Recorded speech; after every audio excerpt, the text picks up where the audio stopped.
Et salut l'ami du voyage et bienvenue sur cette nouvelle vidéo. Alors aujourd'hui on va parler d'un sujet qui est dans l'air du temps, on va parler écologie et on va se poser la question si l'écologie est compatible avec le voyage. Donc je vais te donner mon avis sur cette question et toi aussi tu pourras donner ton avis par exemple en commentaire, donner des solutions, les petits principes que tu appliques toi pour combiner voyage et écologie. Pour commencer, j'aimerais préciser que je ne me positionne pas du tout en tant que donneur de leçons. Voilà, je précise encore que j'ai fait un tour du monde. Donc mon bilan carbone, il est cramé pour environ les 30 générations à venir. Et quand je voyage, eh bien, dans bien 99% des cas, je prends l'avion. Donc voilà, je suis moi-même un gros pollueur et j'en suis conscient. Mais on peut quand même trouver des petites techniques pour essayer de réduire son empreinte carbone pendant ses voyages. Alors, est-ce qu'il est possible de combiner voyage et écologie? Eh bien, je pense que oui, mais c'est assez compliqué, surtout si tu aimes bien voyager à l'autre bout du monde. Paradoxalement, je pense qu'il est important de voyager pour stimuler cette conscience écologique parce que c'est en voyageant que tu vas découvrir que notre planète est vraiment magnifique. Il y a des endroits vraiment merveilleux dans le monde. Et donc, il faut préserver tout ça et pour s'en rendre compte, eh bien voilà, il faut aller les voir. Qui plus est, en partant dans des pays au bout du monde, tu vas te rendre compte que finalement, en France, eh bien, on n'est pas si mal au niveau de la gestion de l'écologie parce qu'il y a des pays où vraiment ils en ont rien à foutre, tout simplement parce que bon ben voilà, ils s'en foutent, c'est le principe économique qui prime, mais d'autres pays où ils ont plutôt d'autres priorités comme par exemple se nourrir. Par exemple, je suis allé en Chine et en Inde et tu vois que l'écologie c'est pas la priorité de ces pays. Voilà, c'est vraiment des pays où déjà la pollution atmosphérique est énorme. Voilà, moi j'ai connu le smog, voilà, le fameux smog, tu sais, ce brouillard de pollution qui t'empêche de voir le soleil, qui t'empêche de voir le ciel. J'ai vraiment connu ça, voilà, c'est un ciel gris dégueulasse, comme si il y avait de la brume, sauf que c'est vraiment de la pollution, quoi. Alors il n'y a pas que ça, il n'y a pas que la pollution atmosphérique, il y a aussi la gestion des déchets qui peut être catastrophique. Voilà, il y a des bouteilles d'eau en plastique qui traînent dans la rue, partout par terre, des sacs poubelles, etc. C'est un truc incroyable. Et même des fois, les populations qui ne sont pas sensibilisées à ce problème. Voilà, j'étais en Chine, je visitais le parc national de Zhangjiajie, voilà, j'ai fait une vidéo là-dessus. Et j'ai vu concrètement un touriste chinois, voilà, pas un touriste étranger, un touriste chinois, qui a balancé sa bouteille en plastique dans le ravin là, en plein milieu du parc naturel, quoi. J'ai été vraiment choqué par ce geste. Ça paraît fou, mais voilà, il y a des personnes vraiment qui ne font pas du tout attention à ce genre de choses parce qu'ils ne sont pas du tout sensibilisés à l'écologie. Voilà, nous ça nous paraît naturel d'aller jeter nos trucs dans une poubelle qui a à 100 mètres, quoi, mais voilà, il y a d'autres personnes, ça leur vient pas du tout à l'esprit. A contrario, il y a aussi des pays qui font vachement attention à ça, qui ont un programme de préservation des sols et de l'atmosphère. Par exemple, j'ai visité la Nouvelle-Zélande et ils ont un excellent programme de préservation de la nature et surtout des animaux, quoi.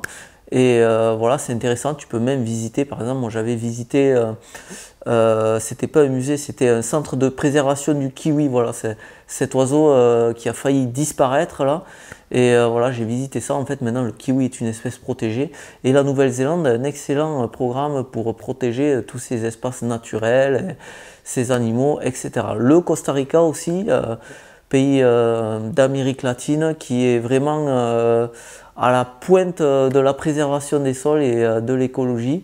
Alors j'ai pas visité le Costa Rica, par contre j'ai vu pas mal de reportages sur ça et eux ils y font vachement attention. Bien, maintenant passons à quelques solutions pour combiner voyage et écologie. Bon, déjà premièrement, comme je disais au début de la vidéo, bon, si tu prends l'avion, voilà, le bilan carbone il est un peu cramé, mais bien sûr il existe d'autres façons de voyager. Par exemple, eh bien, tu peux voyager tout simplement en France pour réduire tes émissions de carbone. Tu peux faire du vélo-tourisme, voilà, te balader en vélo dans toute la France et même dans d'autres pays du monde, hein, ça se développe de plus en plus le vélotourisme. Tu peux aussi prendre le train qui est un des moyens de transport les moins polluants. Voilà, tu peux aller depuis la France un peu partout en Europe en train.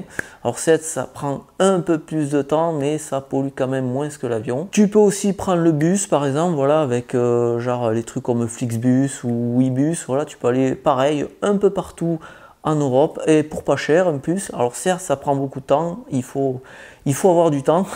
Mais voilà, c'est vraiment pas cher et tu préserveras un peu plus ton bilan carbone. Mais bon, on va pas se mentir, quand on aime voyager, on aime surtout partir à l'autre bout du monde. Alors comment faire? Eh bien, on peut faire des petits gestes pour éviter d'aggraver sa situation, si je puis m'exprimer ainsi. Par exemple, on peut choisir de partir dans des pays qui sont sensibilisés à l'écologie. Voilà, il faut savoir que, encore une fois, moi j'ai traversé pas mal de pays où par exemple rien le tri sélectif, ça n'existe pas. Voilà, tu jettes tout dans la même poubelle. Pour nous ça paraît tout simple, mais il y a d'autres pays, voilà, ils ont d'autres priorités à traiter que l'écologie, donc ils ne font pas ce genre de choses. Ensuite, on peut par exemple choisir des hébergements qui sont spécialisés dans l'écotourisme. Voilà, ça existe, des hébergements verts, on va dire, hein. Mais alors là, il faut faire attention parce que on va pas se mentir aussi, l'écologie c'est un marché, hein, il y a de l'argent à se faire dessus, donc il y a des arnaques, hein. Partout où il y a de l'argent à se faire, il y a aussi des arnaques. Donc il faut bien se renseigner sur les établissements, sur les labels, parce que ça aussi, un label, des fois ça peut être assez facile à obtenir, hein. Un petit billet sous la table et voilà, on a un label écologique. Donc il faut faire attention, bien se renseigner pour pas se faire arnaquer et vraiment choisir un hébergement qui a vraiment à cœur l'écologie, tu vois. Alors là encore, je précise que je ne suis pas du tout un exemple à suivre parce que moi, voilà, je vais toujours au moins cher, hein. Je loge dans des auberges de jeunesse et c'est pas toujours des trucs très très propres au niveau de l'écologie, mais voilà, c'est les moins chers parce qu'il faut aussi dire que comment on dit, les hébergements écotouristiques sont souvent quand même assez chers. Voilà, encore une fois, c'est un argument de vente, l'écotourisme, donc les prix montent un peu et pour pas forcément, je veux dire, une prestation qui est meilleure. Ensuite, eh bien, c'est tout simplement faire des petits gestes au quotidien, comme tu le fais exactement en France. Eh bien, déjà trier tes déchets si c'est possible. Encore une fois, c'est pas possible partout, mais si c'est possible, bien sûr, il faut le faire. Privilégier les filières courtes, hein, quand tu vas faire tes courses. Plutôt que d'aller au supermarché, va plutôt au marché du coin. Voilà. Il y a toujours un marché dans les pays. Voilà, là, c'est plus pratique. Déjà, tu payeras moins cher et puis il n'y aura pas d'emballage, etc. Pareil, éviter de prendre les choses à usage unique. Genre on va dire si on te propose un sac plastique, voilà, il y a encore beaucoup de pays qui proposent des sacs plastiques par exemple, et bien tu refuses tout simplement, tu t'amènes ton propre sac. Tu peux utiliser une gourde filtrante à la place d'acheter des bouteilles d'eau, voilà, c'est déjà ça de gagner. Quand tu fais une rando, ben, comme en France, c'est pareil, tu ramènes tes déchets avec toi. Si tu peux, récupère ce que tu trouves par terre. Moi je fais ça souvent, tu vois, quand je suis en rando, il y a toujours des gens, je sais pas pourquoi, ils balancent leurs mouchoirs en papier, des trucs comme ça, et bien moi je les ramasse, je les fous dans mon sac, et comme ça je les jette quand je trouve une poubelle, quoi. Ensuite tu peux aussi choisir des activités qui ont un faible impact écologique, voilà, la rando par exemple, c'est très bien. Tu peux faire du voilier, le voilier c'est super, faire du catamaran et tout, moi j'ai déjà fait ça, c'est vraiment super cool. Le problème c'est que ça coûte un peu cher. Mais voilà, éviter les trucs qui vont polluer un peu plus. Je te donne des exemples. En Nouvelle-Zélande, pour aller sur les glaciers, par exemple, il faut prendre un hélicoptère. Alors moi, je ne l'ai pas fait. Alors je ne vais pas te mentir, je ne l'ai pas fait parce que c'était pas écologique. Je ne l'ai pas fait tout simplement parce que c'était trop cher. Mais bon voilà, tu vois, il y a des trucs comme ça. Je peux te donner un autre exemple où il ne faut pas suivre mon exemple. C'est au Pérou. J'étais à Huacachina, c'est un oasis au milieu du désert et tout. Et j'ai fait de l'arénero. L'arénero, c'est du buis de sable. Alors ça, c'est pas bien du tout. Faut pas suivre mon exemple, faut pas le faire. L'arénero, ben voilà, le buis de sable, le mec, il bombarde dans les dunes. Donc tu détruis les dunes avec ton engin à moteur et en plus tu pollues en balançant des métaux lourds et des gaz à effet de serre dans tous les sens. Voilà, c'est vraiment pas le truc écologique, c'est vraiment pas à faire. Mais voilà, je l'ai fait, je vais pas te mentir, ben, j'avais envie de m'amuser tout simplement. Et franchement, ouais, voilà, j'ai passé un bon moment. Bon. Voilà, moi je suis du truc, tu vois, l'écologie c'est bien, mais en même temps c'est vrai qu'on n'a qu'une seule vie. Et s'il y a un truc que tu as vraiment envie de faire, eh bien tant pis, fais-le. Voilà, c'est pas moi qui vais te jeter la pierre, encore une fois, je suis pas là pour donner des leçons. Faut juste voilà, faire attention, faire des petits efforts, personne n'est irréprochable, quoi. Voilà, il y a par exemple au Pérou, il y a d'autres choses à faire, c'est les lignes de Nazca. Et pour faire les lignes de Nazca, pour les voir, eh bien, il faut prendre un avion. Ça, je ne l'ai pas fait, voilà, parce que ben, ça m'embêtait, oui. Franchement, là ça m'embêtait de prendre l'avion juste pour aller voir des lignes dessinées sur le sol.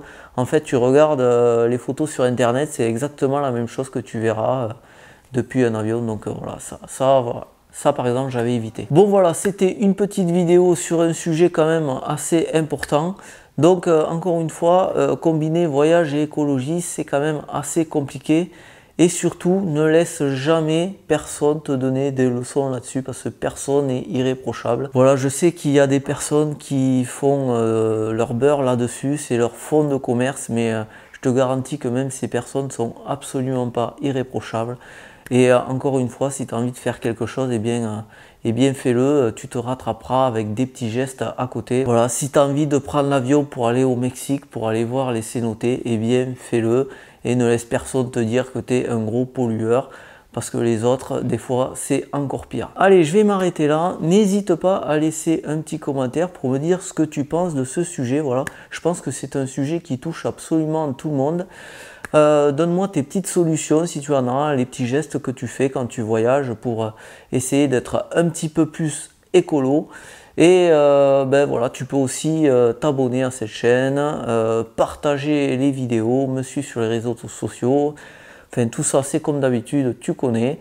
Et en attendant la prochaine vidéo, je te dis à bientôt ici ou ailleurs dans le monde. Et en attendant, explore, découvre, voyage. À plus!